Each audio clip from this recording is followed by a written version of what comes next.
last one. 3, 2, 1. And I just want to welcome everybody to this historic city of Philadelphia for this historic event, the striking of the last penny. You know, as public servants, it's our responsibility to steward public resources with prudence and transparency. However, over the last decade, the American taxpayers have been repeatedly shortchanged. I want you to think about this. Just over the last 10 years, production for a single penny has tripled while the demand has plummeted. Given the rapid modernization of the American wallet, the Department of the Treasury and President Trump no longer believe the continued production of the penny is fiscally responsible or necessary to meet the demands of the American public. This is another example of President Trump's common sense agenda. The cost savings of ending penny production will save the American taxpayer approximately $56 million a year in just production cost alone.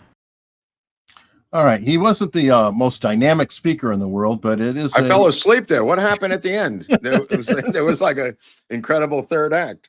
That's true. But you know what? I mean, we have to acknowledge it. I mean, the penny has been around for nearly as long as the country, like 240 some odd years. So, you know, darkest day in American history, my friend. Goodbye, old friend. Like they don't have other fish to fry, but it does save money. So what do I know? I mean, they're looking to cut costs any way they can. Yeah, I mean, when it is kind of ridiculous that it's like 3 cents to make a penny. It's like, well, that's not really efficient. When it costs more, I'm sure it costs money to make all the coins. You could do away with that. It does, but it costs money to make paper money. So you're right, but at least the face value is more than it costs to make. About the employees that work in the Treasury Department, you know, who printed. Why don't you kill them, Hunley, while you're at it? Oh, okay. I will kill those robots. Screw those robots. Are the air traffic controllers back? Can we fly safely now as a nation? Well, yeah. Kristi Noem apparently paid them off $10,000 a pop, so they should be happy for the ones who stayed, not the ones who left. I guess. I don't know. But no, those are the ones that worked without a paycheck. Okay. Well, either way, yeah, hopefully things will be settled down over this next week. You know, give it time for everybody to settle down. You know, they interviewed people coming out of LAX and San Francisco Airport and New York, and they said there was no delays. I don't know what the problem was. And these people come from Europe, New York, LA, no delays, no anything, totally smooth flights. Is it possible this was a made-up bullshit story? About the delays and they couldn't find anyone who had experienced any delays. Well, Philadelphia, they definitely did. Okay, well, that's Philly. Anything can go wrong. Okay, well, I'm just saying. So we know there's one place. Right. I'm just saying here, LAX is the worst airport in the world. If it didn't happen here, I thought, well, maybe New York, but New York didn't have any complaints.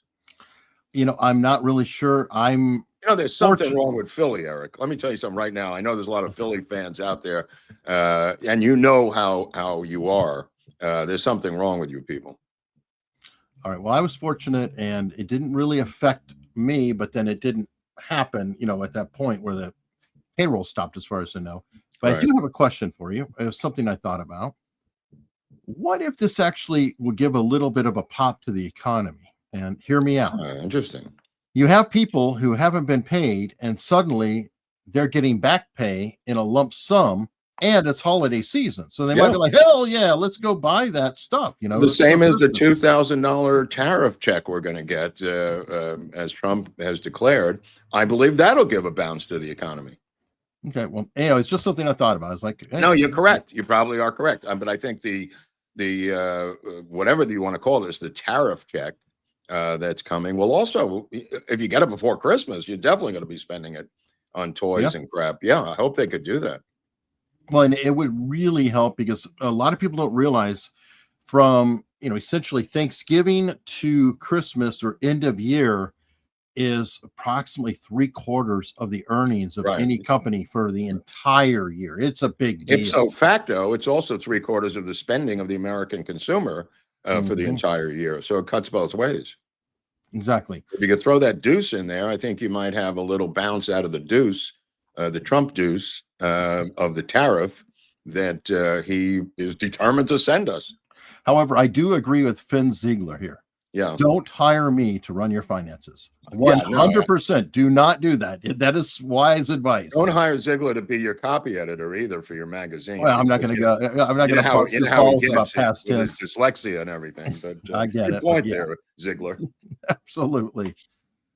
But okay, well, while we're on Trump, it appears that Tucker may have consulted his old friends at the CIA and come up with some information.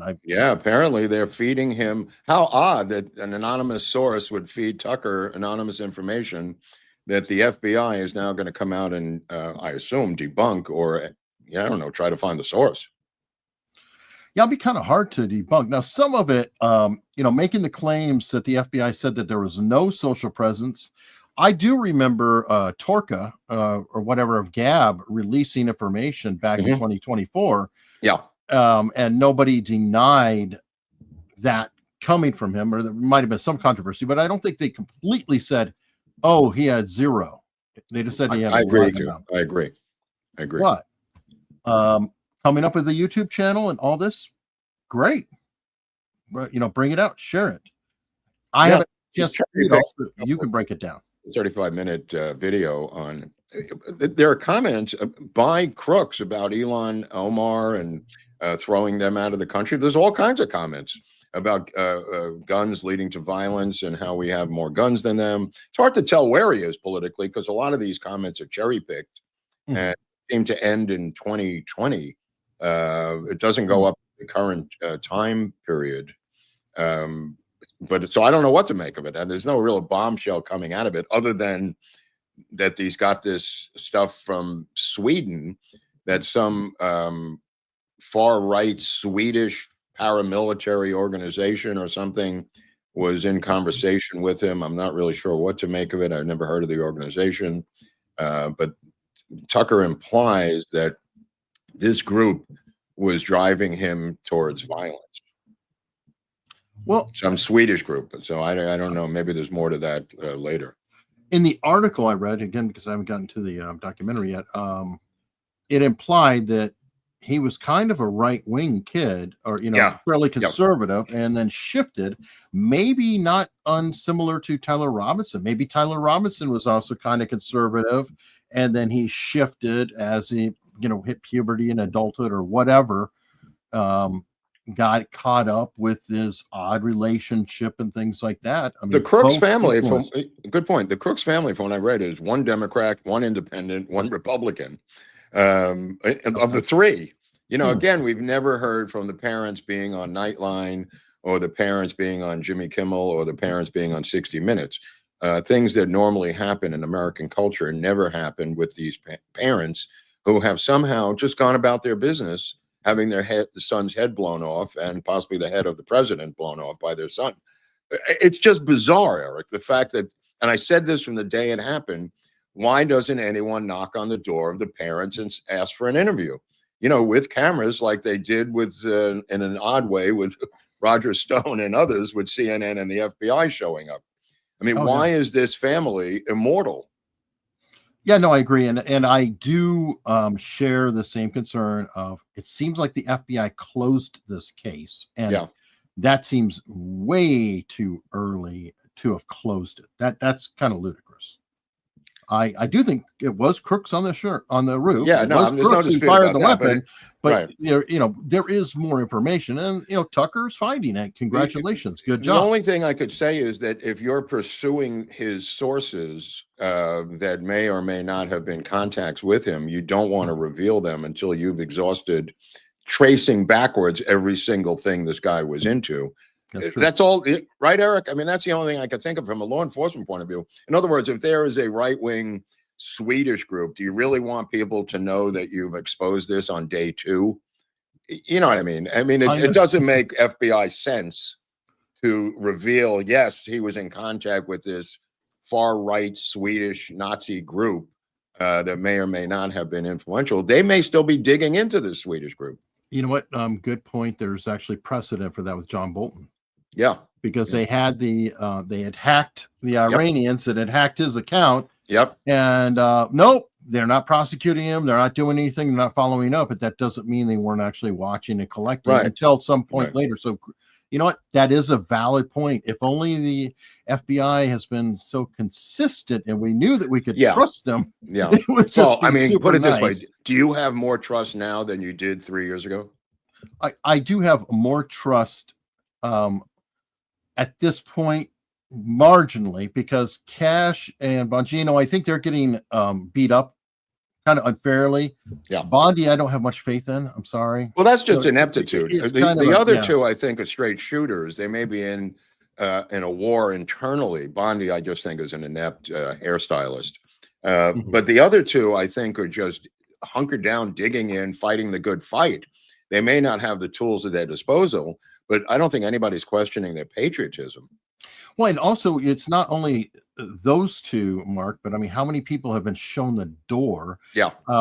Because again, you have all the middle management, entrenched people who could be slow walking everything that they want to do. And that's, very difficult. Just because you run an organization doesn't mean you have complete power over that organization, right. especially in the civil service world. I mean, look at what Musk did when he came in with Twitter.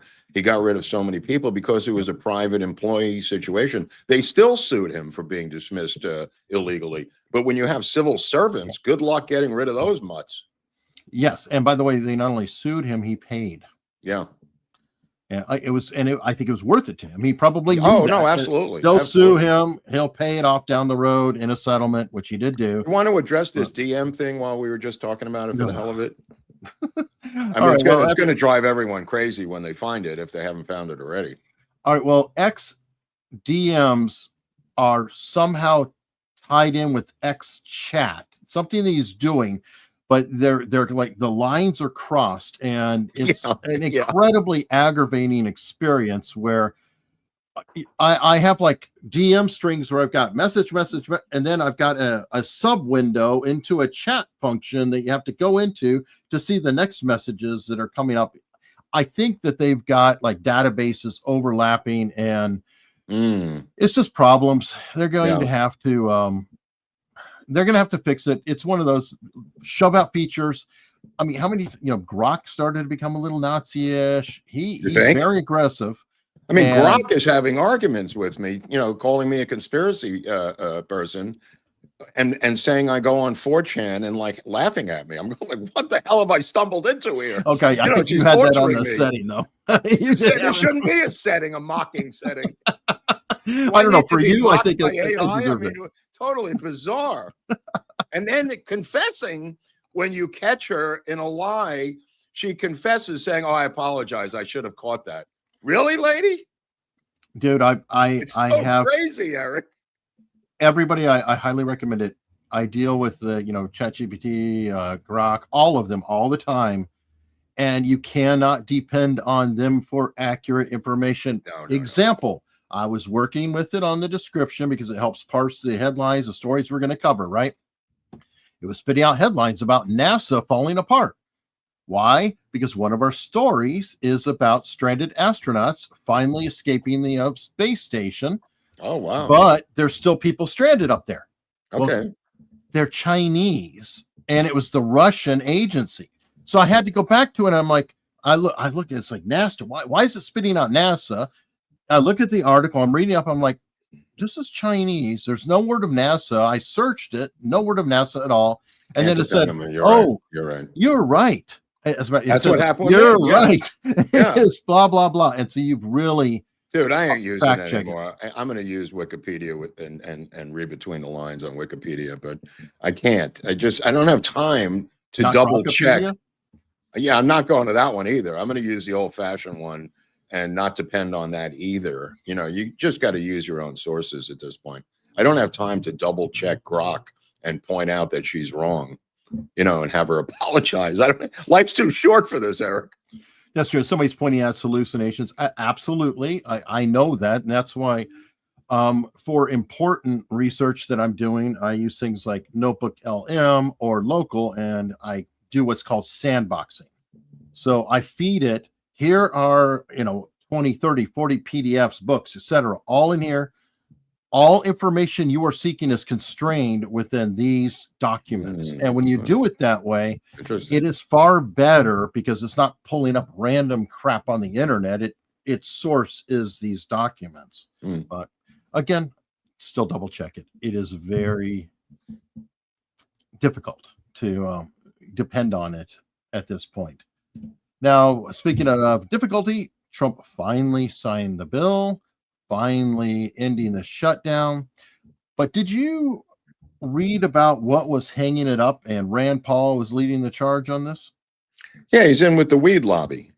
Mr. Wonderful's in with the weed lobby. I'm not surprised. That's a libertarian. It's a libertarian. Is in these people with weed and their libertarian philosophies it's so bizarre. I mean, between him and Massey and some of these other people grabbing headlines. I mean, I don't know what this weed thing was, but like I said to you last week, the final hang up was food stamps.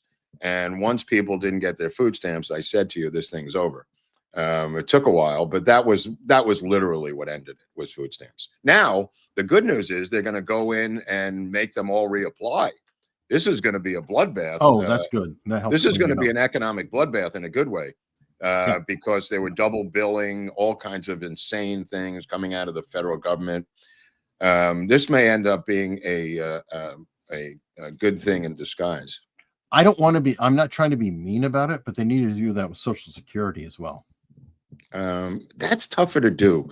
It really is. It really is. It can be, but you try to find ways to accommodate. It's out of control. It's just completely out. If you have a dead relative, it is difficult to get their check, and that's the only way. That's been the only way of really abusing the system. I mean, you could go to jail for that, and they're kind of on dead people with Social Security, because that has happened where people just let the checks keep coming. Good luck doing that today. They have gotten better, and I know because I'm a joint account with my parents who died in 2015. I just never bothered to take them off the account. But when I went to the bank, they were saying, "Oh yeah, they do show up as deceased." So yeah, it's hard. It's hard, and fraudulent Social Security, which did happen during COVID. You know this, and also the Biden administration getting these illegal aliens onto supplemental Social Security disability was intentional, illegal, and unbelievably not talked about enough. Well, I mean, but that was intentional. They were signing them up as a form of income. Okay. Well, anyway, to circle back to the hemp ban shutdown, apparently it was kind of a back door, and that was allowing things like Delta 8 and Delta 10 and other variants, because they were saying, oh, it's hemp, and they were growing THC infused as hemp and then sliding it out the back door with, like the little chemical tricks and things like that. This closes it down, and apparently they now have it to where you can't call it hemp unless it has less than 0.3% Delta 9 tetra, THC in it. So it just locks it down, saying no. If you're going to grow rope, it's going to be this. Right. But what's it to Rand Paul? Well, it was a huge boon to his industry. How, people at Circle K, all the gas stations, whatever. I mean, they were selling Delta 8 and things like that everywhere. It's a big industry, and I think a lot of it is coming out of Kentucky. The Mormons out of Utah for decades were in charge of the over-the-counter vitamin industry. That was their main source of income. I can believe it. Yeah, but that's not hemp. I mean, that's not weed. No, there's some question as to the quality of the vitamins, but is he surrounded by hemp lobbyists? Is that the story, Eric? I mean, well, yes, and I mean, I'm pretty sure it was a no pun intended, bumper crop. Yeah, they are growing this in Kentucky and other areas. Doesn't also, seem like he's a libertarian, and libertarians will always, almost always. I'm sure there's exceptions, but the basic principle of a libertarian is going to be pro weed, pro all drugs. Really, most libertarians want. Are they for open borders too? Typically, yes. Yeah. Typically, yes. Now, it's two weird subject areas: open borders and pro weed. Now, there are some good. There's some libertarians who modulated, and they said no, they're not for open borders, because of the welfare system, as they put it. So, Oh, I see. if we didn't have all the benefits out there, then open borders, right? But because the money going in is drawing the system, some of them did change and say, yeah, you know what, we're for closed borders. So they're not every, not a monolith, but general principles are, freedom, freak flags, and go. John McAfee. Look at John McAfee, and he was a walking template of a libertarian. Okay. I just want to say one thing. The situation now is people talk about these two parties being the same. Nothing could be further from the truth. And in the next couple of years, what you're going to see is a communist party versus a capitalist party. You could see the breadcrumbs leading to this now, and it's become apparent to anyone who analyzes this that within the United States itself, we're going to have a full-blown Marxist party, formerly known as the Democratic Party, versus a capitalist free market party, which is the Republicans. And all of this stuff of these people saying there's a uniparty, that's a story of the past. The story of today and marching forward, new socialist mayor up in Seattle, new socialist mayor in New York, socialist mayor in Chicago, socialist mayor in Los Angeles. They have apparently 30 to 40 mandamis waiting to go in the midterm elections and various elections around the country, and they're going to begin to tighten the noose. They're going to force out people like Chuck Schumer, and moderate Democrats are going to be kicked to the curb as they tighten the noose around the Democratic Party, making it a complete Marxist party.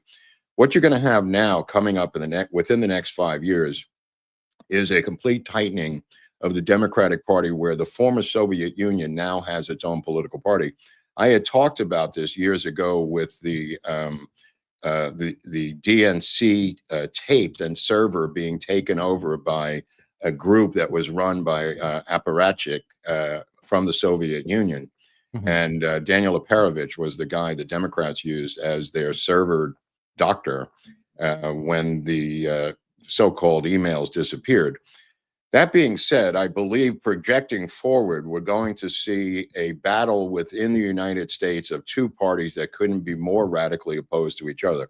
The fight of communism versus capitalism is now going to be within the borders of the United States and within the two political parties themselves, making them not a uniparty, but a completely bipolar situation where the former Communist Party of the Soviet Union and its spin-offs are now going to take over completely, lock, stock, and two smoking barrels.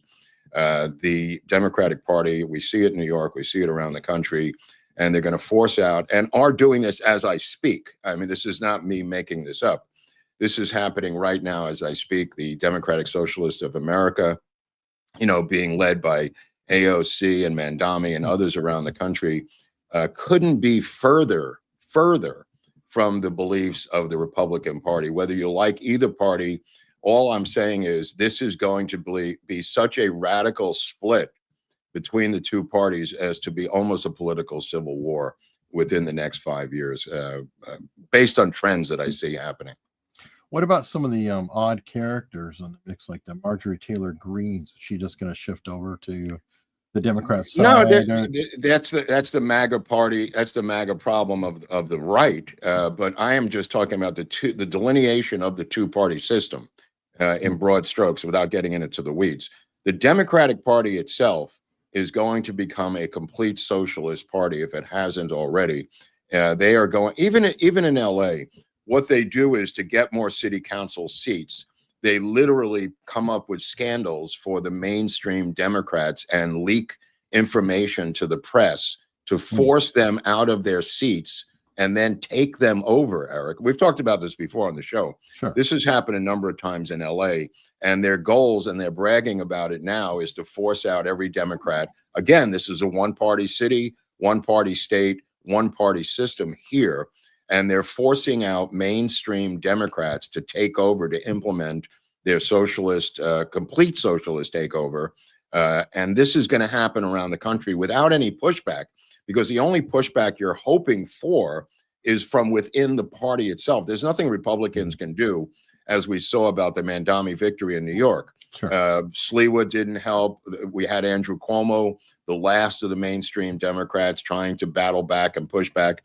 He was completely crushed in the election. It's driven by young women voters, according to all the polls. 18 to 29 females are driving this crazy train, and they will take over this party. And I don't mean take over the party in terms of announcing that it's now the Democratic Socialist Party. They will become and be the Democratic Party, lock, stock, and two smoking barrels. So you're seeing it happen in real time. So sometimes that's politically confusing when things are happening in real time.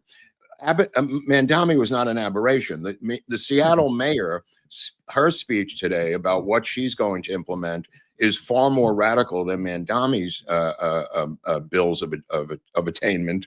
And this is going to happen and is happening in real time across the country. What the Republicans are doing about it is having internal fights among themselves, you know, with their MAGA right crazy base. And I don't mean that all MAGA, I mean the MAGA fringe, or as Eric calls it, the woke MAGA, as James Lindsay calls it. But that's another internal battle. What I'm talking about is the bigger political battle of the two-party system. And that comes to mind because Eric mentioned libertarians. This two-party system, which for years people have been sarcastically saying is a uniparty, those days are over, my friends. Those days are over. You're going to wish for those days now. This split is going to be the equivalent of the Soviet Union operating within the borders of the United States political system. That's what they've done here. When the Soviet Union collapsed, and I've said this before on the show, many of the communists came to either here, to Brooklyn, to Beverly Hills, or to London, and they began to burrow into as far left of the party as they could find. Here, the Democratic Party became the host to a lot of these people. And now they've attained a certain level of power where they can now put candidates into major office, like the mayor of New York City, in the biggest capitalist city in the world, is now being run by a Marxist. This is not an aberration. They have planned this out and worked on it, and they're not going to stop. Where this goes, I have no idea, because this battle, and I've said this for 35 years politically, these two systems cannot exist under one roof. And now we're at a 50-50 split, and these kids have nothing. The right has failed them, and it's both sides are at fault here, Eric.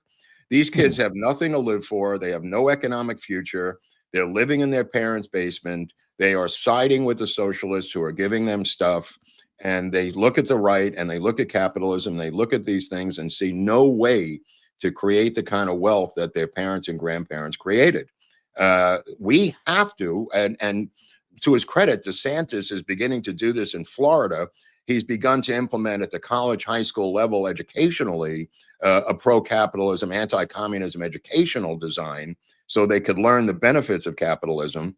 But that's not enough. We need jobs programs. We need a domestic Peace Corps. Sure. We need patriotic programs to get these kids working.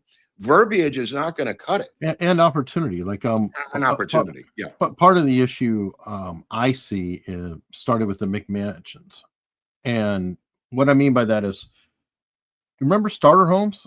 You know, you're in California, little ranchers or whatever. You know, a family would get 1 bedroom, 2 bedroom, little tiny houses, but you could actually go own it. There was a way for younger, up and coming married couples could buy their house, and then they would trade and upgrade into another house later. Yeah, Those are all gone. You're completely and correct. Now it's like you got to go right to this big ass McMahon, and they'll never see that. That means they never it's really more than own not anything. seeing the house. It's more. I agree with you completely. Sure. But that's just part of what they're not getting. They're not getting a job. They're not marrying. They're not having children. And at the end of your statement is what's at the end, not getting that. But this whole thing is not survivable for us. And I agree, but that's what I'm saying, that you have to give the path to get to there. Part of the reason they're not doing it is because they don't see a way they could ever do it. It's like, that's pie in the sky. It's not us. Right, but why bother getting married? Why do anything? Like in the 60s, the communists saw this and were able to foment insurrection throughout the United States. They are now fomenting a different type of revolution where they're putting themselves in power and giving away everything that the taxpayers who are still paying taxes provide money for. And that has given them an enormous base, Eric. This is not going to stop. And the way to deal with it is complicated. But part of the problem is on the right, that they've given them nothing to live for. Well, and that's kind of what I'm saying too, is that the right does have a little bit of pull yourself up by the bootstraps, and they're like, I don't But you have got to boots. have the straps. You got to I have don't the have boots. boots. You don't Yeah. have the boots. No. Anyway, There is a just wanted disconnect I just to wanted to that. get that out there. I mean, we could move on. I just wanted to Sure. get that out. It was on my mind that yesterday I wanted to tell Well, you. no, I think it's important, and I think everybody needs to know that. And there has to be a way and to pull people forward. Trade schools are an example, et cetera, whatever you can. But I agree. However, while we're talking about lacking money and things like that, we have something that's coming up that reaches back to the past, and that is a conference in Dallas. Untold 10 with no space. That's right. I yelled at Mark earlier because Mark posts this on X and he says, use Untold 10. He puts a space in there. And I'm like, Mark, people will try to use the space. And then they'll say, what's going on? It's not working. Well, I haven't heard any of that. You're projecting. But let's get to the show itself. Yeah. Let's see what we got going here. Untold 10 in Dallas. We got to go next week, Eric. Are you ready? I hope so. I mean, you got to get your shit together. You can't just say, I hope so. Come on. Hey, I'm just hoping everybody's back to work. So if everybody's back to work, I should have no problem. My flight is booked. Bags are ready. Okay. You're bringing all your little toys, your cameras and all your shit? Microphones. I like it. My little shit. Yes. I am bringing I am bringing a camera. I am bringing microphones, and somebody else is bringing another camera and microphones. So I wonder if she has a video screen. That would be helpful too. I did hear back. There is a projector. The projector is wired into sound, and I will have my laptop. All right, now we're getting somewhere. We're going to project some films. Oh, this is going to be fun. A lot of films too. How do I know this? Because I've been cutting out clips and cutting. Well, don't reveal that. I mean, they may come after you. I had a friend who used to be the king of downloads, and this is back in the 90s. He would download every film on his computer and watch them all legally. And one night he's sitting there stoned, and on the screen goes, Stephen, we know you've been downloading our films illegally. And the guy has a heart attack, never did it again. And it said on the screen, we'll be coming by your house tomorrow at 293 Michigan Avenue. And the guy went, ah! He just had a heart attack and never did it again. But, well, the good news is that when you take a DVD that you own, and you clip it for your own personal use. Right. That is 100% legal by the Supreme Court. And it's the reason why VCRs exist, because you can record anything you want for your own personal viewing pleasure. Yeah, I was just going to say it's about $75 or something to get the remote viewing of Vladimir Spunt of the remote Russian viewers to watch this from your couch in Iowa. You don't have to physically go to Dallas. You can do the interactive visual program, right, Eric? Yeah, there's supposed to be a chat and everything. I believe. Yeah, you do not have to get off your fat ass and go to Dallas, folks. You can simply sign up for the virtual ticket. I didn't know it was that interactive with chat and everything this year. Yep, they're adding a chat to it. And then, some people in the chat here, Pew's supposed to be doing the virtual. Here we go. Tractor Guy pays 75. Oh, yeah, there it is. That's what I was talking about. 77, 75, buddy. $75 with the discount, right? Yeah, I believe so. Yeah, you got 10% discount. Well, I didn't realize that. That's what I'm saying. For you fat bastards out there, myself is one of them. If I wasn't going, I would do what I'm urging you to do. I would do this if I wasn't going. Actually, in fact, I'd like to do this. No, I am going to be doing it. I will be buying the downloads myself. I would prefer doing the show from here.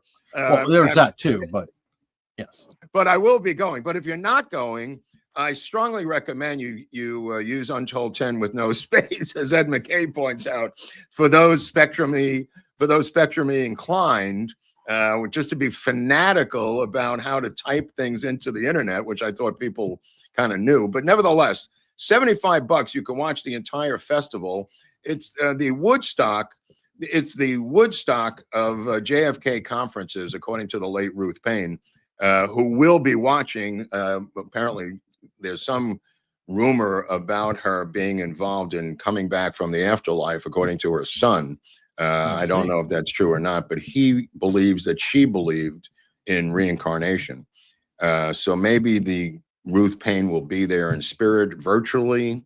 I doubt she's going to be there physically, but if I was Ruth Payne in the afterlife, I would use the virtual ticket for $75. Well, what would Ruth Payne say, Mark? I'm paying $75, Eric, to watch you two fatheads talk about me and blaspheme my memory. There you go. Plus these other people here who are great. This all-star lineup is going to be great. I guess we're going Thursday because we'll do the show We're going to do Friday. our show. We'll do our regular Friday. show on Friday, right? From there. And then Saturday night, we'll do the show from there live. But you'd have to pay for that, right? You're not going to get that. That's part of the event. That's part of the event, right? Okay, yeah. Just Absolutely. So you know, so $75 gets you in for everything. And there's you a don't ton get of shows. Ours is a long presentation in of itself. And then I don't know. Look at the list of all these. Look at I don't know what they're presenting. It has their subject matters there, but I mean, our show is going to be 2 to 3 hours long, Eric. We got the dancers up front, and then the juggler comes out. You got the comic, the burlesque act that comes on for about 15 minutes, and then the rest of these people here. And there are a lot. There's a lot of people. Here. Yeah, I think it's still growing. She said. I believe it. I mean, if you can physically go there, I'd strongly recommend going there and meeting people and talking to them and buying their books. And there's a lot of merch and swag you could get involved in. And there's the incredible buffet dinner where you can meet and mingle with the conspiracy people. That's a lot of fun. But if you can't, you know, you're snowed in North Dakota or Minnesota, and you can't get there, the $75 virtual ticket is the best bet in town. Absolutely. And you will see every person's presentation virtually. But yeah, if you are there, one of the biggest factors of being there in person is getting to meet like-minded people, exchanging information. You know, a lot of friendships get built out of these conferences for, you know, life. I mean, I wouldn't be surprised if some people get a date for the future. Oh, wow. Relationships. Conspiracy dating. I like that. Hey, yeah. You know what? Singles who mingle in the people. Conspiracy world. I like that as replacing Tinder. Absolutely. Absolutely. So consider doing that, and hope to see you there. Either we won't, but you'll see us there. If you get virtually. Well, on Tuesday before we leave, we got Rex Bradford coming on from the Mary Farrell Foundation, who will explain to you how to download MLK documents that have just been released. Oh, nice. And other stuff on the history of the Mary Farrell Foundation and his involvement in it. So we got a JFK Tuesday lineup again on Tuesday. We had Vince Vincenzo. The Tuesday episode with Vince was excellent. Yeah, he did slow down. It was a great warm-up for Dallas. And I don't know what people are talking about because we were riffing at mega speed because that's what we do. He was not as fast, but then he's been on 3 or 4 times, so it slows down over time. It's like the first time, it's like there's so much to spit out. He knows now, you know, we'll have him on. But I'm saying this was like a graduate level thing. There were people who didn't know what the F we were talking about. That, to me, that's a compliment. Because if you don't know after 60 years what we're talking about, maybe you don't know the full story. You know what I mean? Other people like saying, I watched it 3 times. This was incredible because I didn't know what the F you were talking about. I like that too.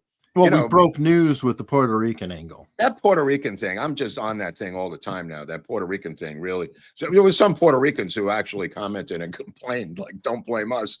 Anytime you mention Puerto Rico, these left-wing Puerto Ricans come out of the woodwork saying, how dare you blame us? We blew up Francis Tavern in New York, and we did all this terrorist stuff, but how dare you accuse us of actually doing something when they did? I don't know. Well, there's always people who are going to say, you know, whatever. If you talk about making weed illegal, you hear I've smoked weed every day for my whole life. You're attacking me personally, or it's a personal attack on you.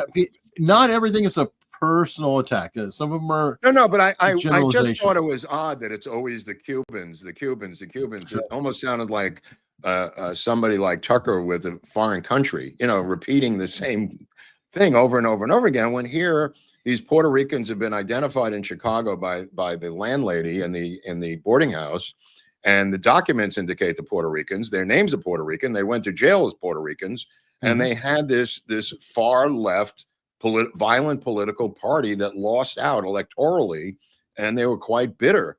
So maybe it wasn't the Cubans.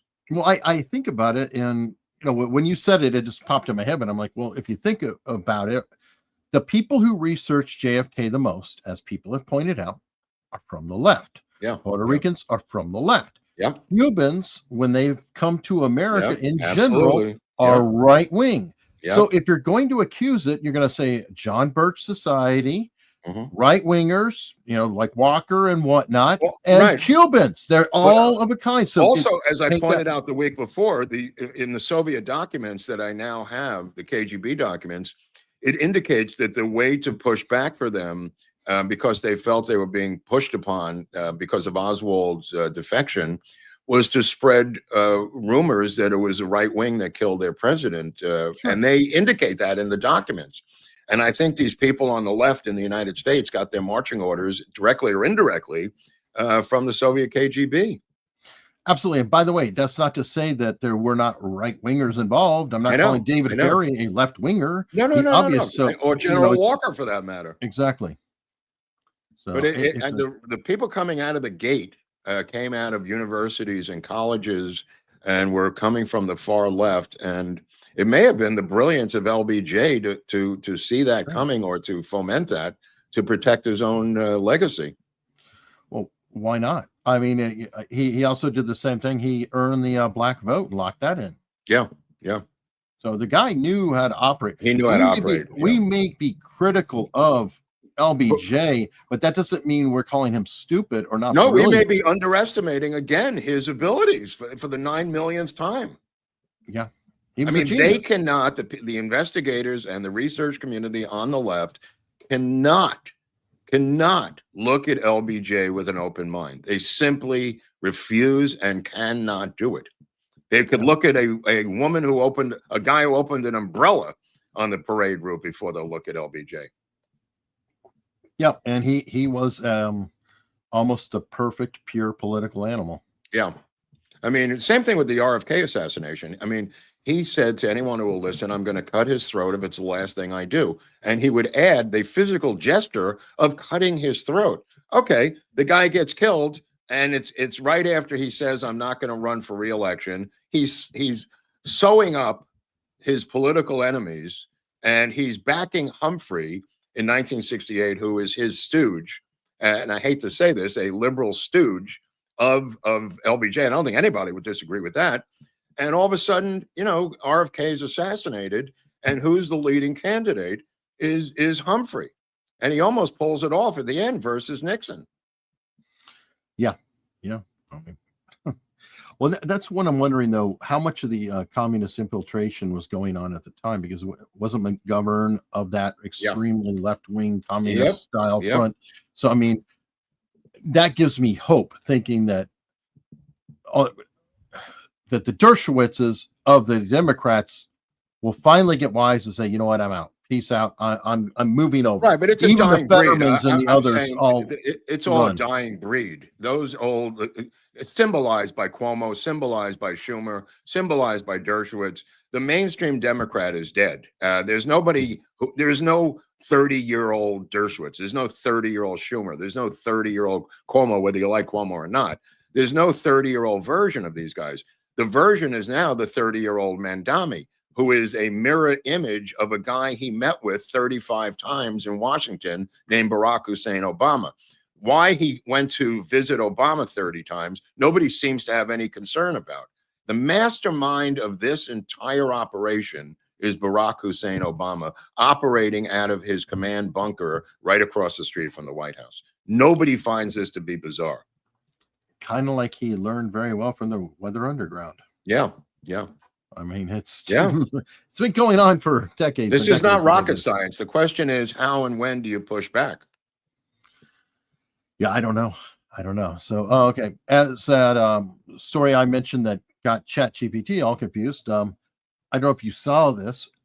I don't know how we missed that there were astronauts trapped up in space.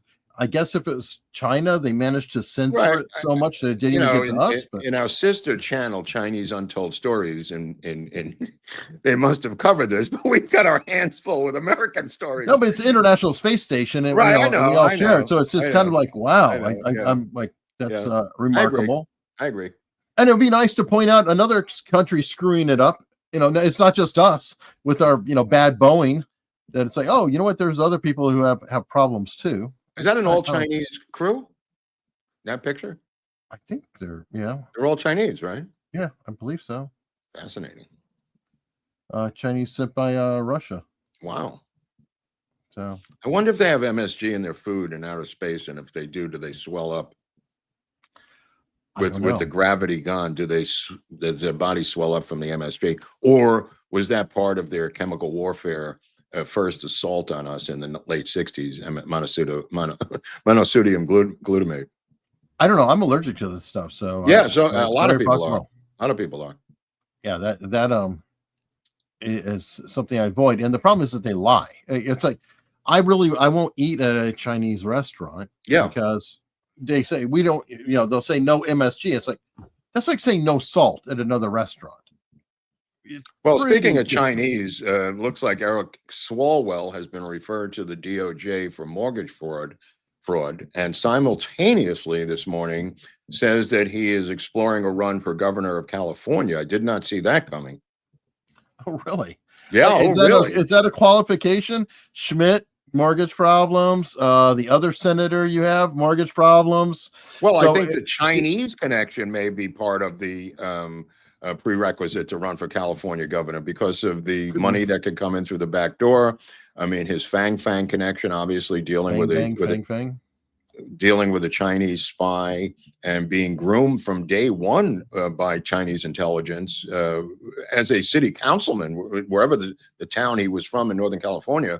I mean, this goes all the way back to him running for local office. He's so clunky too. Have you seen the ads that he tries to do? Like what was it when the tariff stuff is going on, and he's like a video of him, he's eating Taco Bell. Get it? Taco Bell. No, he's a poor man's version of Gavin Newsom. But I mean, Newsom is now looking for a replacement to run his baby state that he's going to leave behind. And this Porter chick may be so crazy that Newsom doesn't trust her. But if he could get Swalwell in there to run the state, then he can still have his way in terms of political power within the state. Well, it's actually a brilliant stroke on the part of Newsom. Yeah, speaking of Newsom, he's got staffing issues. His former chief of staff charged with $225,000 in fraud and corruption. Yeah, this was about rerouting money to political candidates through a back door. It wasn't just corruption for personal gain. This was for political gain. There's a lot more to this story you'll see coming out. It's good commie corruption. Exactly. That's what I was trying to refer to today. This was about more political tightening of the noose around their necks. And that's what the one-party system is about. All of their corruption, unless it's out now corruption, like the U.S. attorney arrested the mayor of Coachella for out now corruption. That's just a money grab. But these things internally are very rarely prosecuted. This is, again, the FBI has been on her. Even the Biden FBI and DOJ was investigating her. But this was because of their own political tightening of the noose around their opponents' necks and taking money from the system to ensure that they would provide money to far-left candidates. Okay. That's actually almost scarier when it is scarier. That's when the corruption is, for a party and not personal gain. It's like, come on, buy yourself a They have tape recordings. Something normal. They have tape recordings where they released certain corrupt tape recordings among LA City Council people because they were Democratic mainstream people. And it was about gerrymandering of LA in terms of ethnic breakdowns. I don't want to get into it. It's a long story, but there were tape recordings, phone conversations with multiple people on the line. The leftists, the socialists, released that to undermine 2 or 3 of these mainstream Democrats so they could get them out of that seat and replace them with another Marxist. So their whistleblowing and their corruption is for the purpose of undermining what they believe to be the equivalent of the Republican Party in the system here, and they're actually just mainstream Democrats. Yeah, because there's no Republicans to whistleblow against. There's nobody. They don't hold any office anywhere from here to Canada. So they do this to their own, or they don't perceive them as their own. They perceive them as apparatchiks of the right. It's really a complex situation, but the point of the matter is it's all about seizing more power. Well, we saw that in New York. Yeah. People pointed out that voting for Cuomo was like voting for Pat Buchanan to these people. There was no difference. They had no daylight between Cuomo and their enemies are, in other words, the Republican candidates don't exist in their universe. So that's not the hatred for Trump is a national obsession, but local politics, there is no Trump. There is no Republican. So it's all about the moderate Democrat. That is their equivalent of a Nazi. People don't get this. To them, Cuomo was Adolf Hitler for that election. It was very easy for them to rally their 18 to 29-year-old girls voted 80% for Mandami. And 80%, think about that. And the rest of the people voted against him, voted for Cuomo, and they voted for Sliwa. 80% of people who just arrived in New York City to live. Now, that could mean you came from Nigeria or some other planet. 80% of them voted for Mandami because he's going to give out free razor blades and free buses and free soup. So the people there 5 years plus, 80% voted against him. I mean, those are massive numbers, Eric. No, I know. And unfortunately, they're sitting there releasing TikToks celebrating Sharia law. And you're going, okay. Yeah. I'm just like, enjoy your burqa. Whatever. Yeah. I mean, enjoy. Hey, I hope you like it. Well, speaking of that side of the country, the gambling stories, they're not stopping. Yeah, it's not going to stop because this thing is, once the mob got into this with their stupid legalized gambling, they were able to manipulate the games themselves. These two pitchers who were arrested, these Cleveland Indian pitchers, and I insist on calling them Cleveland Indians, even though they're the Guardians. These two Cleveland Indian pitchers, just to get into the weeds for 1 millisecond on this, because I was astonished by this. These two Indian pitchers who were arrested, one of them at the airport coming off a plane in Newark from the Dominican Republic where he lives, were literally telegraphing or texting to the mob that they were going to come into the game and the first pitch they were going to throw was a ball, intentionally throwing a ball. And they bet on individual pitches, individual scenarios in betting on baseball. So this guy was taking 5 to 10 to 15,000 a pitch, Eric, by telegraphing what he was going to throw, all because of the legalization of gambling. What people don't get is that immediately allows you to sink your teeth into the people in the sport. And that's why you can't have league. There they are. There's Clace and there's Orts, both of them charged with pitch rigging. One of the most incredible stories I've read since the 1919 Black Sox, what these guys, I didn't know this existed, pitch by pitch betting. I had heard about it. I didn't know how it physically worked. But these guys were being told and then telling their handlers, coordinating what pitch they were going to throw and how many pitches they were going to throw. They were betting on how many pitches they were going to throw for their appearance out of the bullpen. Right. And what I was, the first one I was flashing is this, it's gone beyond that. So we've got basketball, we've got baseball. Yeah. We've got ex-Rutgers wrestlers. Yeah. So it's spreading. This is not a single sport issue. They were ex-wrestlers, but I don't think it was about wrestling. I think they happen to be, I was reading this morning. I don't think it was about wrestling itself. I just think some of them happen to be ex-wrestlers at Rutgers. However, that being said, the big picture is the legalized gambling doesn't work. And the second big picture Eric and I were talking about is the effectiveness of fighting crime by the new FBI and how they said they were going to focus on crime, Eric, right? And they are focusing on actual crime, which nobody focused on before. Yeah. I mean, this is old FBI stuff. Yeah. In fairness, there were some cases that were being investigated by the FBI that have carried over. But they're definitely ramping it up. And I will say, like Kash Patel, a lot of people talk about his Joe Rogan appearance, and of course Epstein's going to come up. One of the issues with Kash Patel and Epstein, and if you really look at his body language, statement analysis, and all that, the issue is he doesn't care about Epstein. He never did. No, he doesn't see the cases. there. Right. The words he focuses on, and if you just do analysis, is like, what does he say all the time? Fentanyl, trafficking, fentanyl, trafficking.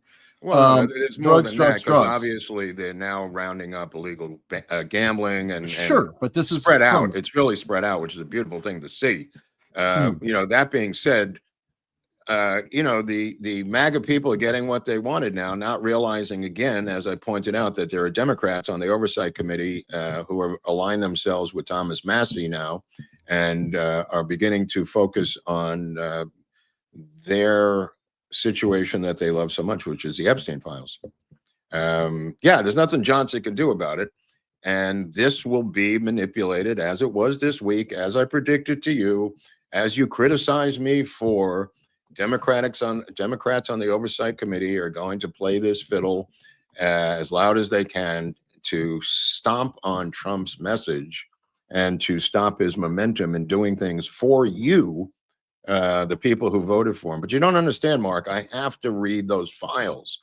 If I don't get to read those files, I can't live with myself any longer.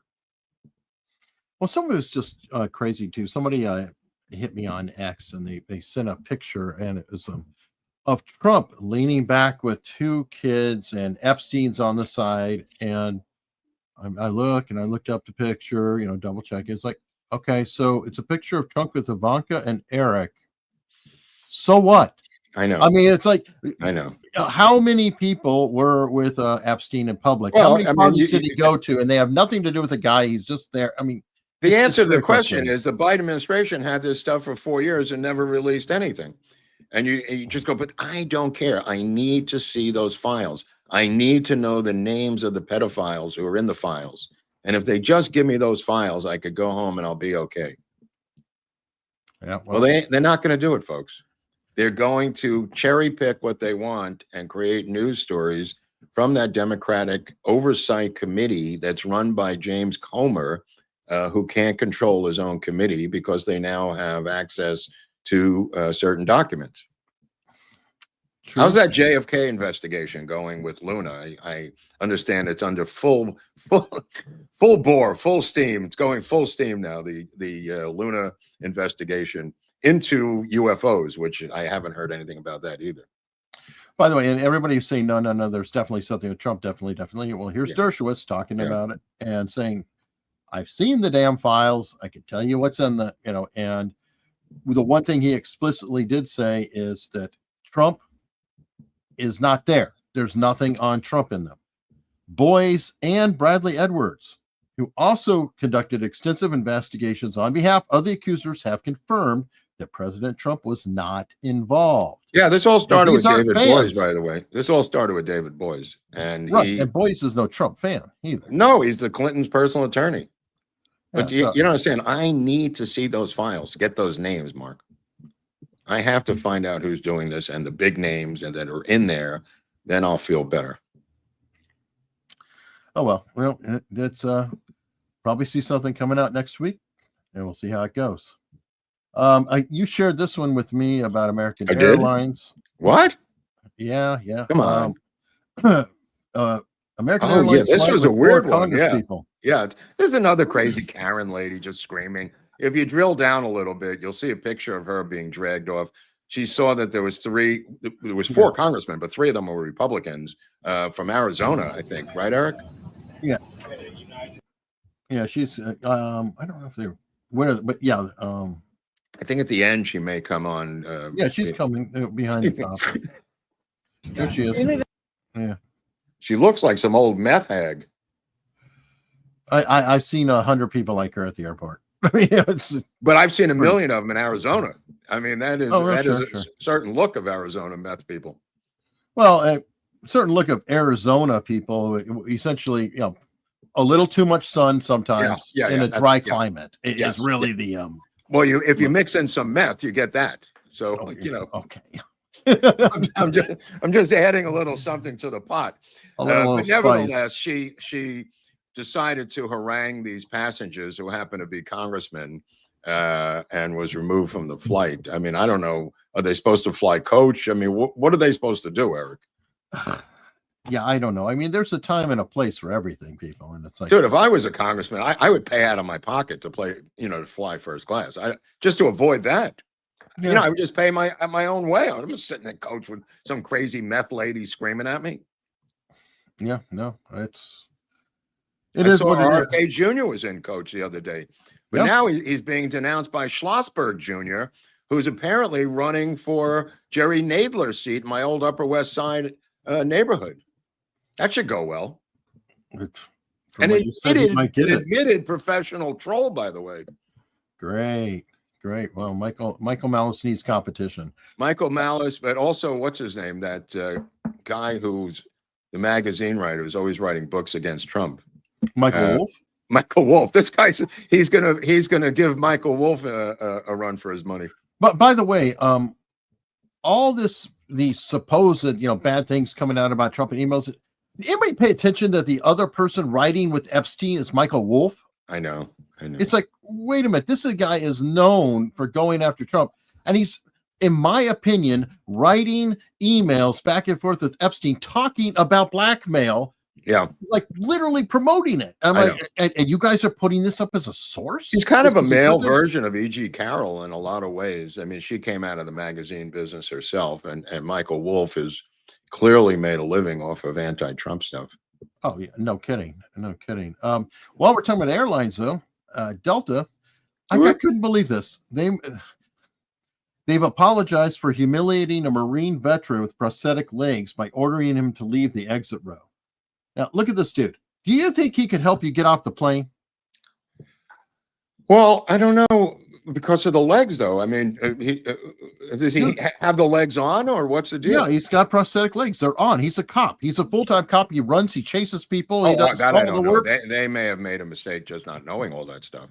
Well, he identified saying, I am a cop. I am a military veteran. I have this capability. Right. Well, they apologized. So obviously, get out of the seat. I'm like, come on, guys. Now, they're very harsh. I have to say something. Obviously, the guy could have done it, but they're very harsh about you sitting there and not acknowledging that you could do this as an exit row veteran. They literally demand that you affirmatively. Yes. Yeah. I mean, they're pretty harsh about it. I'm fine with that. But he affirmatively stated that he could do that, and has the proof for it. I mean, the guy could help more people than I could, probably. I don't know about that. I'm 6'2". I could ride on your back out that thing. You got legs. I mean, I have my doubts. I feel bad, but I have my doubts. Well, okay. Can I point out while we're talking about it, you remember the Blade Runner? Yeah. Prosthetic legs in the Olympics. Okay. I bet he could. I know, but I'm talking about an upside down plane on fire. Maybe your his legs wouldn't be on fire. He's not feeling it. Again, that should make him even more. Why take a chance? I agree. But why take a chance? The guy has no legs. Well, no, he has prosthetic legs, so he wouldn't feel it. No. Come on. Yeah. I vote for the guy. I would err on the side of caution and move him into first class and say, we have a special seat for a veteran like you. Come with me to first class, Sergeant McNamara. We're going to replace you with some big fat guy. And nice try, Chris Banks. Just because he shot his girlfriend through the door shows he's even more capable. He couldn't even get away because he had his prosthetic legs off. Oh, God. He's right, Banks. He's absolutely right. All right, what else you got? I'm nauseated by that entire story. What else you got going? You're nauseated by a story. Oh, good Lord. All right, well, we're going to talk about another one. I thought this was interesting. One of the pardons that came up. Remember, there was a slew of pardons that came in, Giuliani and whatnot. This one was kind of cool. A runner who set the world record, or the record at the park, got a pardon. What did he do? Okay, this is the crazy part. This guy, while he was setting the record, he's got legs. He does have legs, Mark. Okay, stay with us. Yeah. Well, Pistorius was a runner and he didn't have legs, so that's true. But most runners have legs. What crime did this runner commit? I'm about to tell you. Okay. But anyway, he went off of the course in this particular area where everybody goes off of the course, and that was his crime. I kid you not. That was his crime. My Lord. And that is why he got this pardon, because supposedly, and I know Robert Barnes has talked about how Trump Hold on, should have let me a ask you pardon. something. What is the crime? I'm yet to understand the crime. Well, the crime is very confusing. You are not allowed to leave the course into this particular area. It's a Okay, prohibited, I get that, but what is the prohibited crime? social trail. But that seems like a violation of a race, not a relay race or something, but not a crime. It was the park policy. You know that some bureaucrat at the park said, "Oh, we're going to push this down," and he was found guilty of a misdemeanor. And yeah, he was very offered strange, a misdemeanor for going and off the president of the United States is pardoning a guy for a misdemeanor. Yes, because that is a weird story. Well, because again, let me tell you, Barnes is suggesting, people are crying about Barnes, that's fine, whatever. He suggested that there should be a pardon committee, and I do agree with this, where stupid bullshit things are given pardons, and this is considered a stupid bullshit thing. So he was pardoned because this is seen as an overzealous reaction from a government agency, and the pardon is to draw attention to stupid things like that. I can live with that. So I agree with you. I live with that. Okay. What this was. Okay. And ironically, apparently the runner had no idea that Trump even knew about it. Okay. So he was like, "What? No way." So anyway, I'm happy to see that. I hope there is more of that. I mean, I like the pardons that he did for 2020. I mean, that was more exciting, all those different people who were targeted. But now there's a replacement guy down in Atlanta who's now going to prosecute Meadows and everyone else who were involved or not involved with the Georgia 2020 race. Willis. Yeah, with the Fonnie Willis case. He's taken it over. He said his reasons for taking it over was that nobody was taking it over. Okay. That's what he said. So obviously, there is a political means. Somebody's backing him. And he's getting something out of it. Yeah, you're right. You're right. Our friend Phil Holloway. Sorry, dude. Does Phil know about this? I mean, Phil said it wasn't going to happen. He I know said nobody's going to take it. So Phil, that's why I'm Phil, let's talk, man. Let's talk. Oh, you got to step up here, bro, because this guy's going to prosecute everyone, even the ones who are pardoned. I don't understand. Was Mark Meadows pardoned? Oh, geez, I don't know. You know what? Well, no, it's state. Remember, it's state crimes, dude. Yeah. So you can't do shit about it. They can go and go and go and go and go. So good luck. But he pardoned what's her name, the lawyer, and he didn't pardon Sidney Powell. Right, but that was state. Oh, wait, no, that wasn't Sidney Powell. He pardoned her, and he pardoned the other female lawyer, but he didn't pardon Mike Lindell, the pillow guy. Right. But that was all state stuff too. No, that was I believe federal too. There were so many cases, Mark, but the Fonnie Willis stuff is 100% state, and I don't believe he can pardon anybody. Okay, the comments people are gonna come after you. Okay, I mean, come after me. You can't pardon state people. You need a governor to do that. Okay, go for it. Let me see. Oh, well, you were talking about the craziness of the young women. And yes, Ed McKay, I just said a governor can pardon. A governor can pardon in a state. A president can't. So this article here, I believe you shared this with me, about the record number of young women who want to flee America. This number, it's like 40%. It's not 4%. It's 40%. This entire country on the left now hinges on these 18 to 29-year-old women who are running the crazy train. So maybe the problem solving itself. Maybe they'll leave. Well, they're not going to. They always say they're going to leave. It's another one of their crazy demonstrations of insanity. They're not going anywhere. The only ones who could flee are the ones who have money, like the, O'Donnell and Ellen DeGeneres and people like that, who still don't shut up, who go over to Ireland and still have Trump derangement syndrome, can't get on with their lives. So it doesn't matter where they're physically living. They can't let go and move on. Well, the irony of it is that if they really took a minute to breathe and think about it, Trump gives their life meaning. Absolutely gives their life purpose. I don't know about meaning, but it gives them purpose. They could live in New York and California just as easily as living in Ireland or London. It's not like they're going to miss Trump. They're watching the same news, reading the same social media, and making the same Trump derangement posts. But what difference does it make if Tubby lives in Ireland or not, or Ellen DeGeneres lives in England? I agree. Yeah, I could easily be living in New York. Anyway, the point of the matter is that the exorbitant number in those polls of women who are saying they will leave, 40% is something to be concerned about. They are driving this crazy train. I'm telling you right now, it's 18 to 29-year-old women are driving this crazy train. What to do about it? DeSantis may have the right idea down in Florida, and there's other programs that are needed. Yeah, well, they do need to be acknowledged to some degree. Absolutely. All right. Speaking of crazy train, Dave Portnoy, he had another incident. He was out doing the pizza testing, and not that long ago, like last summer or something, somebody was doing a video thing or whatever on a juice. Well, somebody else has come out and they got charged for saying F the Jews while he was doing this. And the guy didn't just say, hey, F the Jews, of course, got combative, got in his face, everything else. So definitively harassing him. All those who were saying freedom of speech is like, there's freedom of speech and then there's getting in somebody's face. They're not the same thing. Right.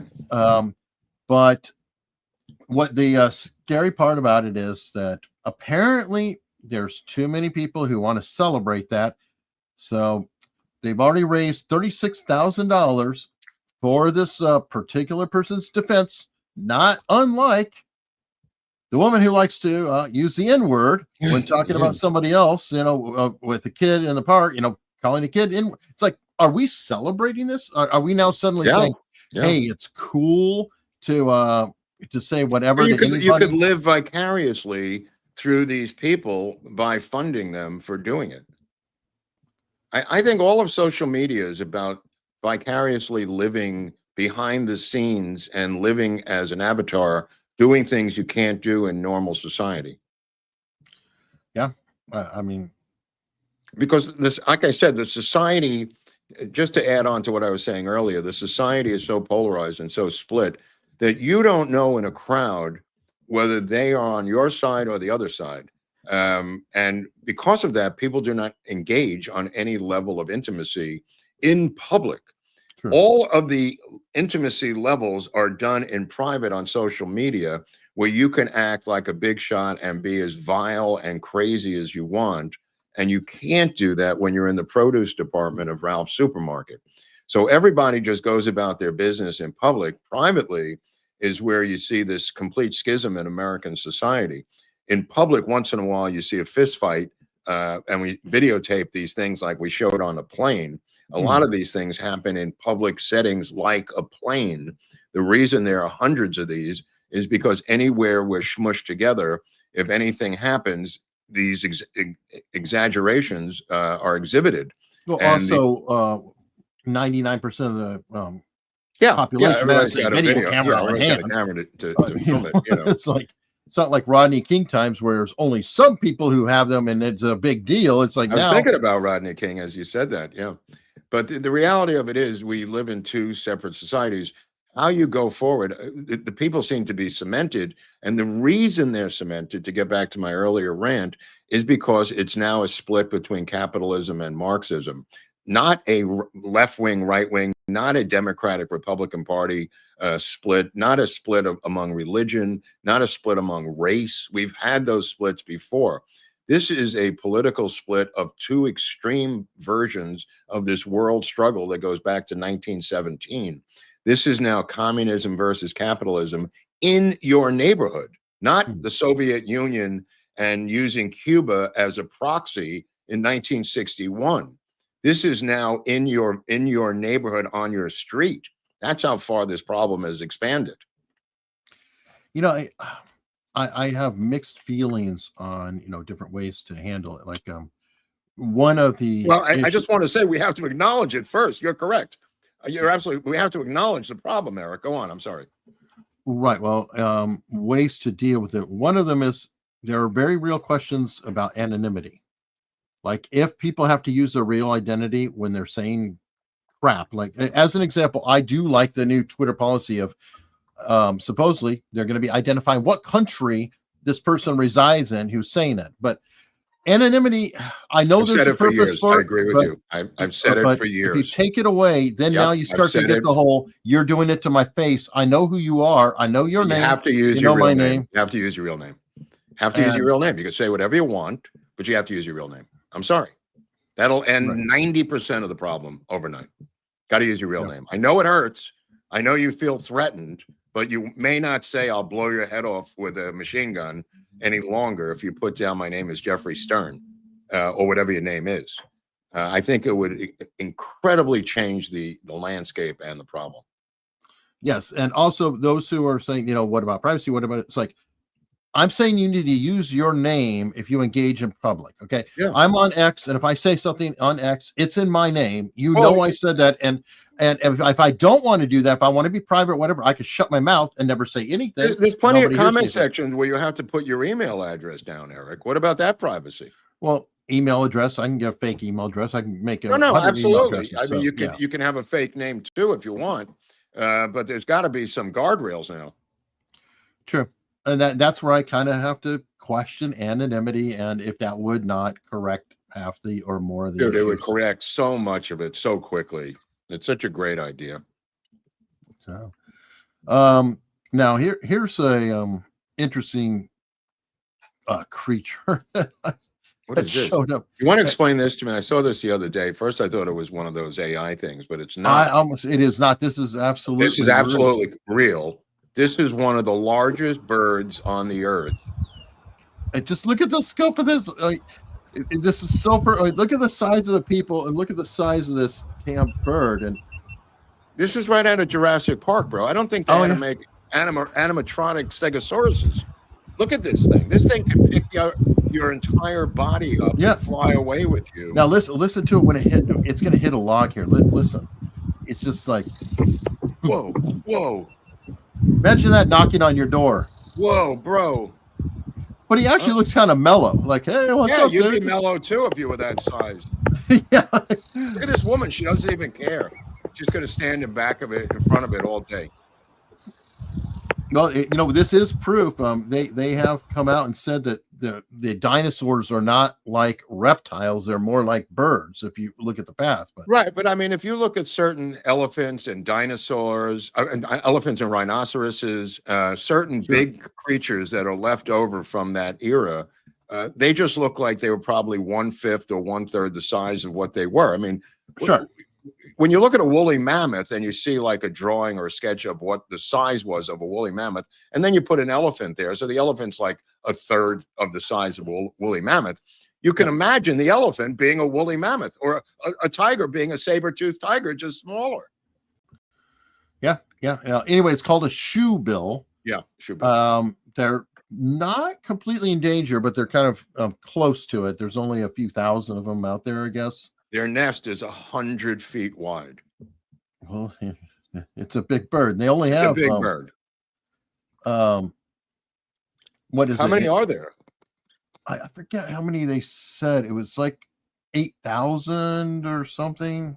Could you imagine you woke up from a hangover and you see a field of these things and you just start going, what universe am I in? Did I go back in time? I know I had a blackout last night. We were partying in Africa, and now all of a sudden, what the hell is this? Yeah. And thank God it's docile around people. Yeah. It's like, oh, Jesus. Can you kill that and live off that for years? I mean, from the. Oh, here we go. Fewer than 8,000 exist throughout their range in tropical Central Eastern Africa. Yeah. I mean, if I saw that with a bunch of them, I would just think I was hallucinating. Oh, no, I mean, yeah. It's like 3 stories high. Oh, yeah. It's a big ass bird. I shared it with Leslie earlier. She's like, yeah, I've been seeing them all over Facebook lately. So I guess they're just being discovered.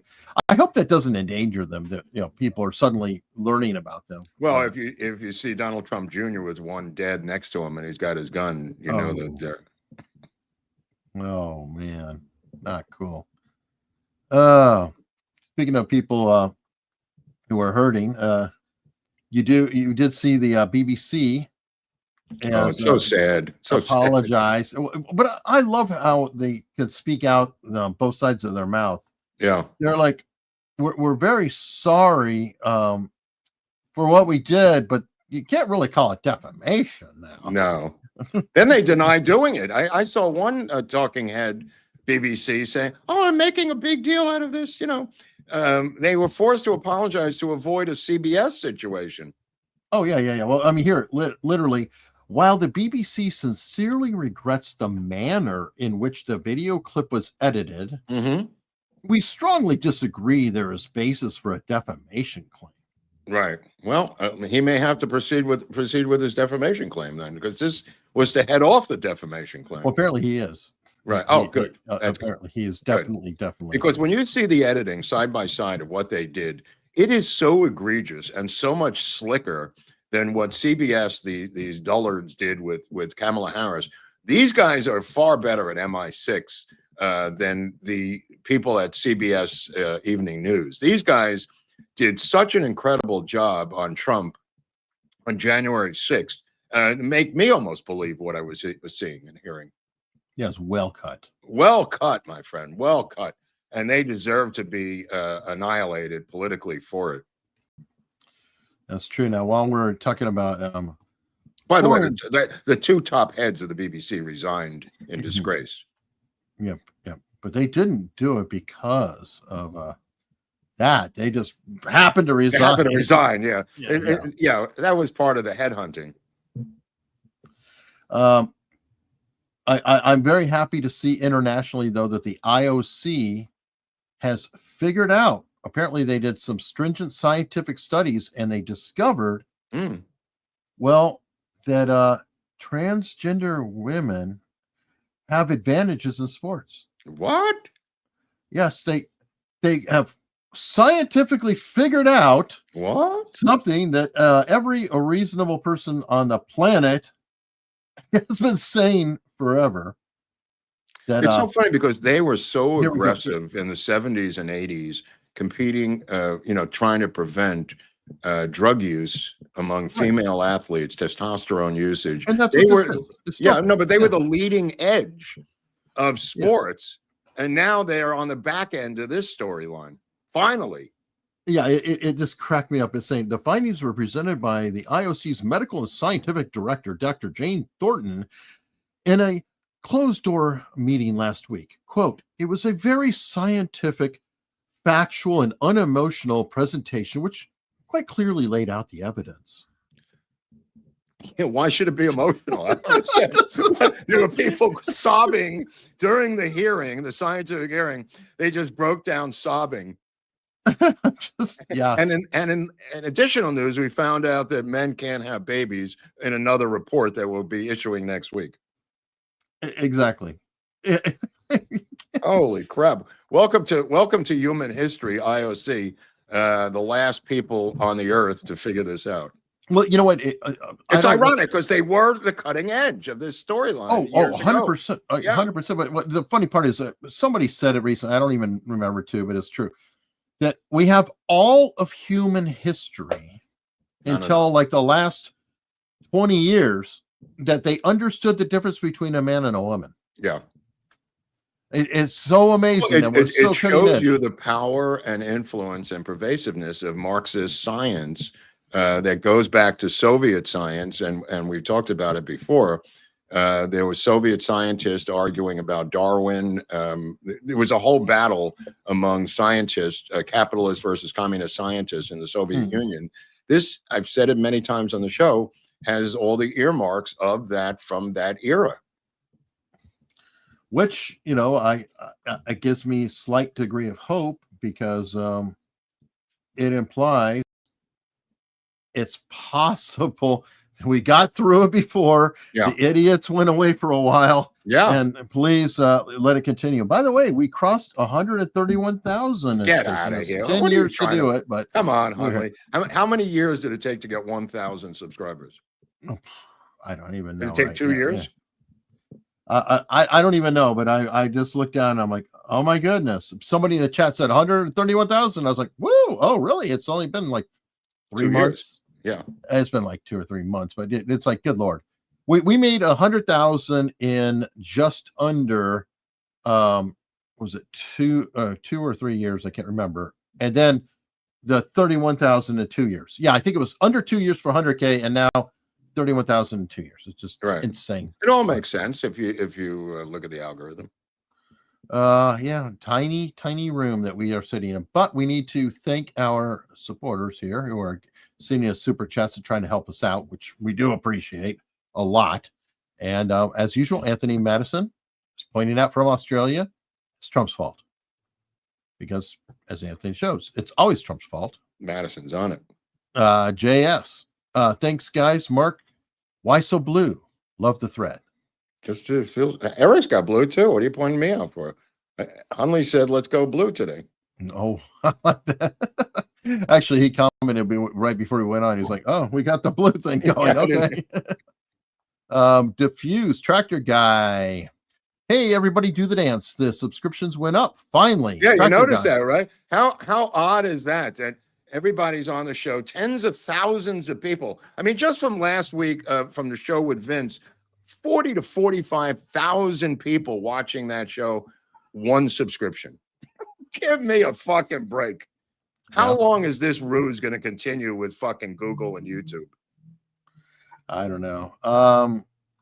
Diffuse again. For what it's worth, there are now about 5 AI tractor channels on YouTube. They are full of obvious errors, both pics and narratives completely effed up. Well, get on the case there, tractor. Get on the case, Diffuse. Don't let them undermine your history of tractors, which is a great book he wrote on the history of tractors, by the way. Highly recommended. Absolutely. And Sean Lucan is coming through, trying to help us out with 10 America's Untold Stories memberships. We do appreciate it. Thank you very, very much. And we have Pamela Clifton. She's been a member for 25 months. So 25 years, I thought you were going to say. Oh, no. But over 2 years, that's pretty cool. Yeah. 2 years and a month. Happy Friday, Pamela. Thank you. Thank you. Jesus Hernandez as a new member. Thank you very much. Good to have you. Brian Morris, the Ruth Payne impressions is worth the price. Well, I'm going to do it in Dallas, just so you know, if you get down there or buy the virtual ticket, I will. If you buy the virtual ticket, you will get the impression. If you don't buy the ticket, you're not getting anything. But I think the LBJ thing might be ready for people who want to join. We'll be talking about that. Yeah. Is it? Are we going to use that for new members, Eric, or what we will be doing? And I will do this tomorrow because I just got the file. I have to tidy it up and put it out. Get a picture and all that done for it. I will be putting that out tomorrow. Finally. Hear that, Otto? Hear that? And for those of you who are interested, okay, and you're saying, hey, what's this local thing? Do I want to do it or whatever? Because it's November, because it's JFK, we got the conference, the LBJ is done. We're going to do something that we did last year. We went on sale for our locals membership, instead of $70, $50. But instead of waiting until Black Friday for the weekend, from tomorrow all the way through the end of the month, meaning last day of November, so December 1st, you're too late. You're going to have to be specific. You got a lot of, spectrum of people here. If you are in Does that include midnight? What's time zone, Eric? Okay, I could These are go your crazy. people. Come on, these are your folks. It is going. Does that include Hawaii time, Eric, or is it just Texas? You're very, very frustrating. But yes, throughout November, okay? Don't chance it on the last day, because if you're in a crazy late time zone, anyway, throughout November, it would be $50 for a membership. Wow. And for those who are joining that, we'll give you access to the 5-part Oswald series that is there, that everybody has been enjoying. Right. Many different documents that we're putting up there. It will also give you access to the brand new LBJ audio drama that will be put up there. Yeah, by the way, just to give you some, I haven't looked at it in a long time until we got into this thing, but this is a script that I wrote as a multi-part thing, like I did with the Oswald thing. But I did a Bible and I did this. I didn't write the other part. So this is the only part of the LBJ series, because I didn't want to make the financial mistake of what I did with Oswald, was write them all on spec, which took me 1.5 years. So this is the only part that exists. It's called The Accidental President. It's part 1 of a miniseries about LBJ that I wrote for Oliver Stone. So you're going to get the PDF of the script that you could follow along, and there's sound effects in there. It's like it's really impressive, the amount of dramatic theatrical work that goes with the listening of the audio drama plus the script itself, Eric, right? Yeah, the Foley and whatnot. Yeah, I mean, it really is a lot of work. A lot of work. There's a lot of stuff in there. It sounds so, and the voices are incredibly accurate. Yeah. So I hope you guys consider that. Again, there's always a link in the locals. And by the way, when you are a member of locals, and if you're a paid supporter, you can participate in the chat. Now you can read normally the chat it's as 70, you're saying, a year, but it'll be 50 a year. Yes. If you act in this window, you're saying, and yes. Yeah. But even if it's outside the window, you would still 70. get, it's 70, but you'd still get the audio drama. And you get everything you do. It's just that for this short period, you get it for $20 less, and it's a good time of year. You could gift it, etc. Oh, I didn't know that. You could gift it to somebody else? I believe so. Okay. Oh, that's always a good gift then of Christmas. Because you're physically getting the PDF of the script, and you also get the audio drama. Absolutely. Right on. And the Oswald audio drama. And the other documents that we've uploaded. And it's a lot of documents there, folks. I got to tell you, there's a lot of top secret documents in there. PDFs that are very books hard to find. The books are worth it. How many books are in there, do you think, at this point? I'm not really sure. 50? Are there 50 books in there? 75 books? I don't know if it's that many, but there are. But these are out of print JFK books that people, right. If you were able to buy them now, they would cost hundreds and hundreds of dollars. Like Madeline Brown's book what we've done is put the PDFs of these books. Some of them came to me, from other sources, but we put them on there for members, and they are worth the price of admission, by the way. Yep, absolutely. So wherever you are, there's a link in the description, and again, you can click that. You can join right now, right with this show, and you will be able to, do all that, and you can participate. You can join for free. You just won't get the extra benefits on it. But one other advantage is you are literally able to watch the show with no ads. Yeah, those that's who the are best crying thing. about ads. Those ad people are crying about ads. This is the way to get around it. If you can't watch a show live, if you're a member of Locals, you could watch it with no ads. Yeah, that's good. I didn't know that. And by the way, not only no ads, but sometimes you'll say, what are they talking about? It's not there. And it's because, we got a copyright hit and I had to cut it out, or YouTube cried about something, so I had to edit something out. Well, it doesn't get edited on Locals. So if we put something in there and it gets pulled out there, it'll still do. Unedited. Yeah, that's a good point. That's a good point. Anyway, Locals is very helpful to us. We do appreciate it. I think you'll enjoy it. Consider joining. Diffuse gifted 10 America's Untold Stories members. He knows this guy's. He's more than a tractor guy. He's a friend of the channel. That's right. He plows the fields for us. He plows the fields politically to allow us to sow the roots of tomorrow. Exactly. Al Gonzalez. All right. One with the New York Cops. Looking forward to Dallas. Any plans to visit Dealey Plaza? Yeah, of course. I mean, the people are going to be spilling out into the plaza, drinking, mayhem, shootings, the typical thing every year. So when you get out in the plaza, you can walk around, stand on the X, take your picture taken. Look for James Files. Go to the grassy knoll. Maybe Judith Very Baker will be at Oswald's gravesite. The Ruth Paine house, now unoccupied by Ruth Paine, is but not her ghost.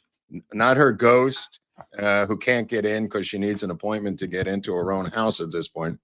A national monument, apparently, or is it a state monument? It might have been a state monument.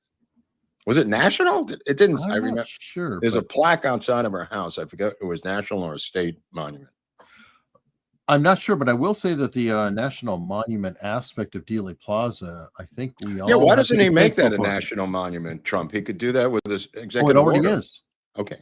All right. Cool. Not because of that, but cool. Because of it was one of the works projects, I think they called it, under WPA. FDR. Yeah, WPA. And all of those are considered national monuments, and that's why they couldn't tear it down. It's a beautiful thing, my friend. The pergolas on the right and the left, national monuments. Yeah. So that saved it from. They were really working to get rid of it. Dr. Evil 814, 131,000 subscribers. Yeah, 1,000 every 2 years. So by the time I'm 150 years old, we'll get to 200,000. I know, we were all like, Hunley will be at the end of his life. I remember when Mark was still alive. He would have been proud that we got to 200,000 in the year 2079. I don't know. It was funny because at one time we were like, yeah, I wonder if we'll ever get to 1 million. It's like, well, no. 1 million? That's that ain't happening. So we're on some secret list at YouTube headquarters up on a big board. And there's others up there. I think, Tim Pool was there for many years until he somehow exploded out of his tiny room. He was telling me. He's still there. It's just his room is bigger. He was very fortunate to get a much bigger. He got a bigger room at the Algonquin. Yeah. Because Tim Pool used to work with Vice, for God's sake. So Tim Pool was big. And then when he pivoted around, that's when they started to lock down. You know what? They probably looked at him differently than us. Absolutely. Just like Dave Rubin. We didn't come from Vice. We're the ones who attacked Vice as being a spook operation. So they probably weren't too happy with us from day one. Exactly. And like Dave Rubin, he spun out of the Young Turks. That's right. You're right. A lot of these people have had success, came from the left and moved over to the right. But we started here and they Bigfooted us like Godzilla from day one. Exactly. So Taylor Pollock. Hi, Mark and Eric. It's starting to feel like Republicans are going to lose the midterms based on the H-1B controversy alone. What do you think? Also, Mark, who is next in your Secret Life series? I don't know what the Secret Life series is, but thank you. This is Kevin Pollock. This is Kevin. That thing. Yeah. John Candy on Wednesday, by the way. Taylor Pollock, the son of Sidney Pollock, the great director. Welcome, Taylor. We loved your father's work. The H-1B controversy is not enough. There are other controversies to make that happen. That's just one of many. There's other foreign problems. There's domestic problems. And as I said, Trump is going to have to kill off some of his internal opponents to keep this House of Representatives in the Republican control. I don't think the Senate is going to be jeopardized, but the House, maybe with the anti-gerrymandering moves, may become at least a 20 to 30 seat buffer out of the gate because of the gerrymandering. So that might give them a buffer. It seems like they're breaking even, though. It's not. They've done the math. If you watch the math being done, even on two-way, they've done the math. The Democrats lose 20 to 30 seats across the board. California just picking up 5, some of them picking up 2 or 3, but across the board, they end up losing 25 seats just from the gerrymandering. So that's a huge chunk, Eric, in an off-year election, well, yeah, especially when you had a 1-seat majority. Yeah, no, I know. But the 25 may not be enough to stop a blue wave. Even with the 25, or I'm cherry picking the number here because it's somewhere between 20 and 30. That might not be enough, but smart move. Whoever, I did not see this coming, this gerrymandering thing. And the Supreme Court ruling may really help this thing. Yeah, especially if they can get rid of the whole minority thing. And, Yeah. and by the way, it's already backfiring because there's a lot of minorities, like Byron McDonnell or whatever, who are Republicans. So it's like, sorry, that's a minority who's a Republican. So it's well, here in gone, California, they're combining two Republican seats and having them fight against each other now. Of course, that sounds they're just brilliantly Machiavellian here. I mean, they are. And the Republican Party is suing them to no avail, so that's not going to go very far. But they'll probably have 1 or 2 Republican congressmen in the state of California of 40 million people. That's fair. It'll be like Massachusetts with more people, right? But I'm saying the more people, it makes it more important. I mean, to me, I mean, 40 million people, and you've got 1 congressman from the other side. Give me a break. Yeah, you thought Scott Jennings had it rough. Yeah. Well, you know what? We're going to continue this discussion over on Locals, as we mentioned. I hope you consider checking it out there. Come on by again. Wait, do they have to join to come over there? No. You can be a member. You can be a free member, right? And check it out, and then say, "Hey, I like this. Oh, Eric dropped the price," and then upgrade tomorrow. Definitely do that. But okay, we're going to head over there.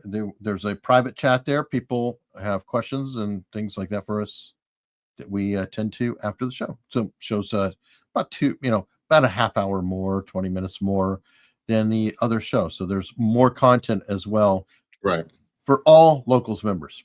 And we could say any kind of foul language we want, right? Or right, okay. We can say things. We don't have to use Harry Carey on Locals. Or self-delete. Nope. And not on a live either. On a live, that's another one. I'm telling you, there's going to be a dictionary that comes out at some point, whether it's a parody or a humor book of terms, when this is all said and done, terms that people were forced to use on YouTube. That's going to be a book that's going to come out. And it wasn't even 1984. No. All right, I'll see you over there, Eric. Thanks for everything. Thank you.